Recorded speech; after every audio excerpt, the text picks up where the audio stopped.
chers enseignants, mesdames, messieurs,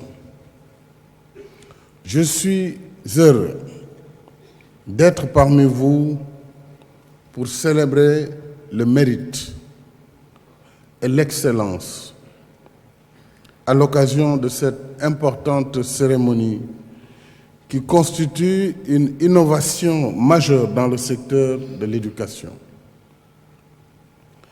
Le Grand Prix du chef de l'État pour l'enseignant s'inscrit dans mon ambition de bâtir une école de qualité, gage d'un progrès durable.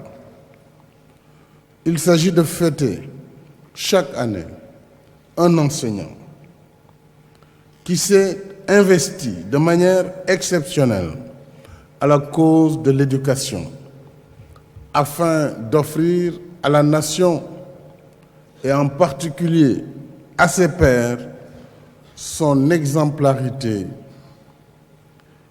sa conscience professionnelle et son humanisme.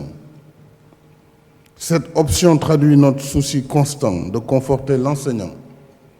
L'enseignant qui est la clé de voûte de notre système éducatif, dans son rôle de guide de la moralité dans notre société, de promoteur de valeurs sociales et d'acteur de développement. C'est pourquoi je tiens à saluer la présence parmi nous de Madame Hanan Al-Roub de la Palestine, lauréate de l'édition 2016 du Prix mondial de l'enseignant, qui est notre invité d'honneur de cette première édition du Grand Prix du chef de l'État pour l'enseignant. Madame Hanan Al-Roub, en vous offrant comme modèle aux enseignants du monde, la communauté internationale a aussi voulu, par cette prestigieuse distinction, magnifier les valeurs de paix, de tolérance et de pardon que vous avez inculquées à vos élèves en terre sainte de Bethléem. Mesdames et messieurs, l'instauration de ce prix est une réponse pertinente à l'impératif de remobiliser et de sublimer l'enseignant, élément déterminant dans la construction d'un système éducatif performant. Elle vient bonifier toutes les initiatives majeures que j'ai engagées pour fonder une école de qualité, une école de l'équité et de l'égalité, une école apte à garantir à chaque enfant, quelles que soient ses origines sociales, la chance de réaliser ses rêves. Car au-delà de nos réalisations en matière d'infrastructures, d'équipements et de matériel pédagogique, c'est la qualité de l'enseignant qui fera toujours la différence. En effet, agir sur l'enfant, vous l'avez rappelé, matière vivante et pensante, nécessite une compétence à toute épreuve, un sens élevé des responsabilités et un comportement irréprochable. Pour atteindre cet objectif, le gouvernement a pris d'importantes mesures axées sur le renforcement des capacités des enseignants à travers, entre autres, la modification du texte du concours d'entrée dans les centres régionaux de formation professionnelle des enseignants pour le rendre plus sélectif et plus transparent. Et je dois dire, pour m'en réjouir, que le ministre Serigne Mbaye Thiam a été d'une rigueur exceptionnelle et d'un courage en venant me proposer la suppression du volant dit sécuritaire, qui est en réalité un contournement par lequel le recrutement se faisait en général. On a non seulement supprimé le volant, on a relevé le niveau de recrutement du brevet au baccalauréat avec concours. Il est clair que dans 10 ans, dans 15 ans, nous aurons les résultats de cette réforme qui donneront les nouveaux bacheliers de la nouvelle génération. Et vous avez parlé tantôt de l'enseignement des sciences et des techniques. Ces résultats se verront concrètement au bout d'une décennie, voire de 15 ans. Nous aurons les premiers bacheliers de cette nouvelle génération. Nous avons également fait la modification du texte du concours d'entrée dans les centres régionaux de formation professionnelle des enseignants pour le rendre plus sélectif et plus transparent. La révision du référentiel de formation en le conformant aux exigences du paquet. L'instauration d'une évaluation certificative de fin de formation afin de disposer de meilleurs profits. Et l'adoption d'un programme de formation continue pour renforcer les compétences des enseignants déjà en service. Mesdames et messieurs, honorables invités, la place combien importante des enseignants doit se lire avant tout à l'aune des responsabilités qui leur incombent et des exigences liées à leurs fonctions. Car les enseignants sont de véritables fondés de pouvoir. Pouvoir qu'ils détiennent de toute la communauté, qui leur confère un rôle capital dans la conservation et la transmission des valeurs de la République. Cette fonction sacerdotale fait de l'enseignant un éducateur,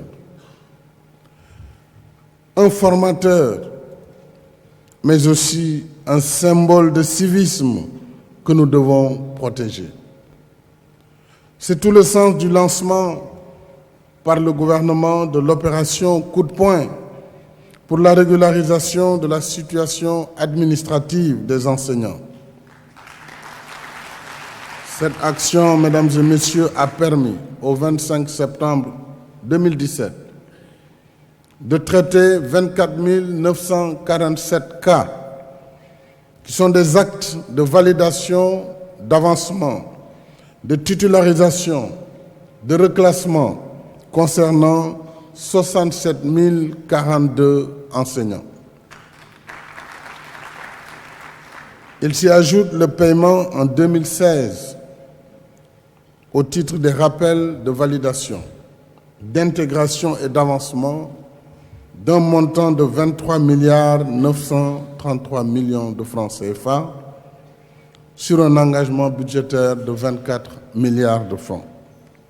C'est dire que l'engagement a été quasiment respecté à 100%. Concernant les rappels de primes et d'indemnités de suggestion et de fonction, au 31 octobre 2017, le règlement d'un montant total de 28 milliards 750 millions de francs a été effectué sur une prévision de 29 milliards 400, plus de 98%. En outre, pour la prise en charge des mises en solde, des rappels et avancements des enseignants, un montant de 32 milliards 310 millions a été inscrit dans la loi de finances 2018. Au total, dans le budget général alloué au ministère de l'Éducation nationale pour l'année 2018, 87,60%, soit un montant de près de 362 milliards, sont affectés au traitement salarial des enseignants. Rapporté au budget de fonctionnement du ministère, cela représente 90,45% de dépenses. Parallèlement à ces actions, mon gouvernement s'emploie à faciliter aux enseignants l'accès au foncier à travers les coopératives d'habitat constituées à cet effet. Dans ce cadre, 5 200 parcelles seront mises à la disposition des enseignants conformément aux accords entre le gouvernement et les syndicats d'enseignants. À ce titre, 1100 parcelles déjà viabilisées à Kounoune pour un montant de 1 582 200 000 sans contribution des enseignants ont déjà été mises à la disposition des syndicats. Pour le reliquat, soit 4100 parcelles à attribuer dans les régions, les attestations individuelles ont été déjà délivrées aux syndicats sur la base des listes présentées. Les travaux d'aménagement de ces assiettes foncières d'un coût global de 800 millions sont en cours de réalisation. Il est par ailleurs prévu dans les programmes d'octroyer à d'autres syndicats d'enseignants 1300 parcelles, dont 275 à Dakar. Et je demande au Premier ministre de mettre à la disposition du ministre en charge du renouveau urbain l'enveloppe de 3,5 milliards prévue pour l'aménagement de ces assiettes foncières. Tous ces efforts consentis, fruits d'arbitrage difficiles sur nos ressources en faveur de l'éducation, confirment mon attachement à la revalorisation sociale et au réarmement moral de nos enseignants. Au demeurant, je sais qu'il nous reste beaucoup à faire pour mettre les enseignants dans les conditions idéales de travail à la hauteur de mon ambition de construire une école de l'excellence. Et je suis sûr que vous en êtes conscients également. Ma volonté dépasse de loin ce qui a été énuméré. Je souhaite simplement que nous puissions travailler dans la confiance et dans la responsabilité pour voir les délais dans lesquels nous pourrons apporter les réponses que vous posez dans vos différentes plateformes en tenant compte de nos autres contraintes par ailleurs qui sont des contraintes également dirimantes dans l'exécution du budget. Les défis sont multiples, le défi de la sécurité, le défi de l'accès aux services sociaux de base, la santé, l'éducation, qui en fait partie, la sécurité. Et donc, il nous faut travailler dans un esprit de confiance pour savoir qu'un tel gouvernement qui a d'abord éliminé cette pratique de 2 ordres d'enseignants et qui a permis la revalorisation et la requalification de l'ensemble des enseignants dans une programmation qui sera faite, est un gouvernement qui a de l'ambition pour les enseignants et pour l'école. Chers enseignants et distingués invités, le Grand Prix du chef de l'État pour l'enseignant, dont nous célébrons aujourd'hui la première édition, nous donne l'occasion de témoigner notre reconnaissance aux enseignants pour le précieux service rendu à la nation. Il nous permet de rendre hommage aux enseignants d'exception, mais surtout de resplendir la fonction d'enseignant dans notre société et de lui rendre toute sa noblesse. En gommant la fausse image d'un secteur éducatif toujours sujet à des perturbations. C'est le lieu de réaffirmer avec force toute notre admiration à ces vaillants enseignants qui s'emploient avec abnégation et courage à jouer pleinement leur rôle dans la construction d'un Sénégal prospère et durable. C'est certainement parce qu'il incarne toutes ces valeurs que M. Hassan Ndiaye, professeur de lettres modernes au lycée de Mbacké, et sacré lauréat du Grand Prix du chef de l'État, édition 2017. Monsieur Assane Ndiaye, vous êtes un enseignant émérite. Votre cursus force le respect. Votre manière de servir mérite d'être enseignée dans les écoles de formation des maîtres et des professeurs.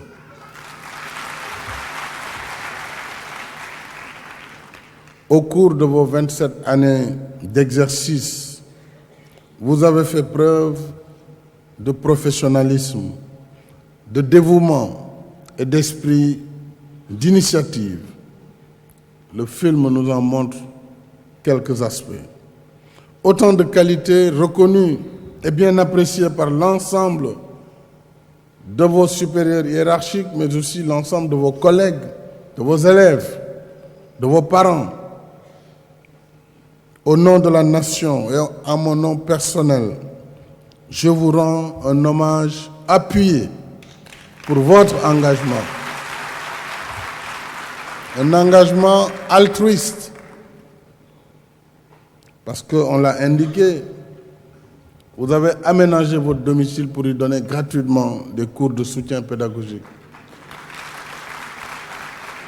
Votre leadership et votre implication active dans la mobilisation de la communauté autour de l'école. J'associe à ces hommages M. Serigne Khalifa Ababakar Wade, professeur d'enseignement moyen, qui n'a pas démérité, au lycée de Mbao, lauréat du prix d'encouragement. M. Wade, ce prix récompense 23 années d'engagement passionné dans la quête et la transmission du savoir. Scientifique et critique littéraire, votre générosité dans l'effort, votre disponibilité à l'égard des élèves qui bénéficient de vos cours de renforcement pédagogique gratuits, là aussi, gratuits, font de vous un enseignant respecté. Mesdames et messieurs, je voudrais encourager M. Abdoulaye Mbow. Abdoulaye Mbow, un symbole de combativité,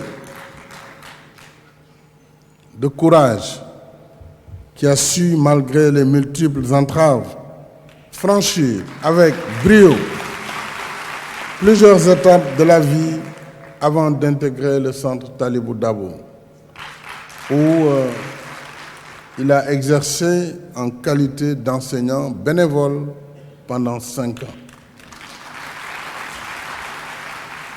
Je voudrais, M. Mbow, vous exprimer toute ma considération pour ce parcours magnifique, remarquable, et pour vos qualités d'enseignant disponible, généreux et surtout persévérant. Chers lauréats, vous devez prendre cette reconnaissance de la République comme une exhortation à persévérer sur la voie de l'excellence pour maintenir haut le flambeau légué par vos illustres devanciers, mais surtout servir de modèle aux générations actuelles et futures. Mesdames et messieurs, chers invités, il me plaît de féliciter vivement les ministres de l'Éducation nationale, Serigne Mbaye Thiam, et de la formation professionnelle, de l'apprentissage et de l'artisanat, M. Mamadou Talla, pour la détermination avec laquelle ils mettent en œuvre la politique éducative de notre pays. Je voudrais également remercier les membres du jury, les membres des jurys d'ailleurs de présélection et du jury national, qui ont accepté, en dépit de la délicatesse de la mission, de s'impliquer activement dans le choix du meilleur enseignant édition 2017.